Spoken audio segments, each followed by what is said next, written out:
আজকে করব চুনো মাছের চচ্চড়ি। মূলো, আলু, বেগুন দিয়ে গরম গরম ভাতের সাথে কিন্তু দারুণ লাগে খেতে। তাহলে ভিডিওটা স্কিপ না করে প্রথম থেকে শেষ পর্যন্ত দেখার অনুরোধ রইল। তো দেখো, নিয়ে নিয়েছি কাচকি চুনো মাছ, ভালো করে ধুয়ে নিয়েছি। এই মাছগুলো বাছার প্রয়োজন পড়ে না, একটু ভালো করে ধুয়ে নিতে হয়। তো দেখো, এরপরে দিয়ে দিচ্ছি পরিমাণ মতো নুন আর হলুদ। ভালো করে মাছগুলোকে মাখিয়ে নেব। দিয়ে কড়াইতে খুব ভালো করে তেলটা গরম করে নিয়ে মাছগুলোকে ভেজে নেব।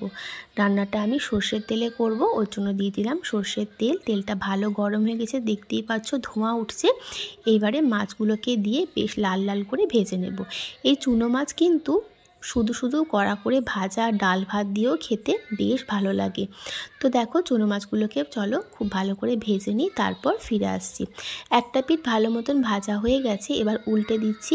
তো চলো এইভাবেই প্রত্যেকটা মাছ ভালো করে ভেজে নেব।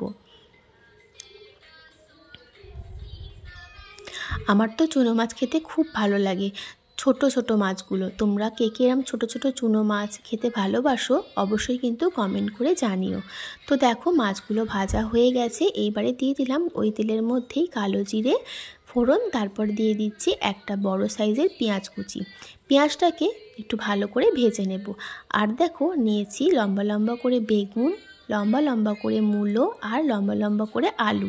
মূলোগুলোকে একটু সরু সরু করে কেটেছি যাতে মূলোগুলো খুব তাড়াতাড়ি সেদ্ধ হয়ে যায় তার জন্য। আর নিয়েছি ঝালের জন্য কাঁচা লঙ্কা। আর এই দিকে দেখো, আমার পেঁয়াজটা খুব ভালো মতন ভাজা হয়ে গেছে। এবারে যে মূলো আলু বেগুনগুলো কেটেছি সেইগুলোকে সবই একসঙ্গে দিয়ে দিচ্ছি। কোনোটাই কিন্তু আলাদা করে আগে ভেজে নেব না, সব একসাথেই পেঁয়াজের সাথে ভালো করে ভেজে নেব। তবে খুব বেশি ভাজার প্রয়োজন পড়বে না, ওই 3-4 মিনিট একটু ভেজে নেব। তারপরে এর মধ্যে সামান্য কিছু গুঁড়ো মশলা দেবো, যেমন দিচ্ছি হলুদ গুঁড়ো, দিয়ে দিচ্ছি পরিমাণ মতো নুন, আর দেব লঙ্কার গুঁড়ো, আর দিচ্ছি কাশ্মীরি রেড চিলি পাউডার সুন্দর একটা কালারের জন্য।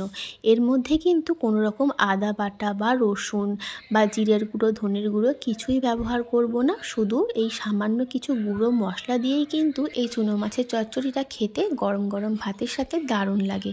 তো দেখো, গ্যাসের ফ্লেমটা হাইতে করে ওই গুঁড়ো মশলা দিয়ে 3-4 মিনিট একটু ভেজে নিলাম। এবারে দিয়ে দিচ্ছি পরিমাণ মতন জল।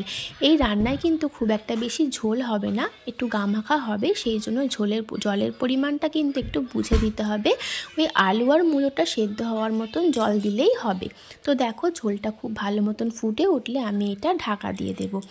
আর গ্যাসের ফ্লেমটা একদম লোতে করে দেব, যতক্ষণ না আলু মূলোটা সেদ্ধ হচ্ছে ততক্ষণ পর্যন্ত। এখন আমি দেখে নেব আলু আর মূলো সেদ্ধ হয়েছে নাকি। তো দেখো, আলুটা আমার খুব ভালোভাবে সেদ্ধ হয়ে গেছে, মূলোটা আরও একটু সেদ্ধ হওয়া বাকি আছে। সেই জন্য এই সময় আমি মাছগুলোকে দিয়ে দেব। ভাজা মাছগুলোকে দিয়ে ঝোলের সাথে ভালো করে মিশিয়ে নেব। এতে কি হবে, ঝোলের সঙ্গে মাছটা ভালোভাবে মিশেও যাবে আর মূলোটাও খুব ভালোভাবে সেদ্ধ হয়ে যাবে। তো দেখো, ভাজা মাছগুলোকে দিয়ে দিলাম, দিয়ে ভালো করে মিশিয়ে নেব। আর ঢাকা দিয়ে রান্নাটা করে নেব এই 5-7 মিনিটের জন্য। ততক্ষণে মাছটাও ঝোলের সাথে ভালোভাবে মিশে যাবে আর মূলোটাও আমার সেদ্ধ হয়ে যাবে। তো দেখো, ভালো করে মিশিয়ে নিয়েছি। এবার ঢাকা দিয়ে দেব, আর গ্যাসের ফ্লেমটা কিন্তু অবশ্যই একদম লোতে করে দেব। তো ঢাকা দিয়ে দিলাম 5-7 মিনিটের জন্য।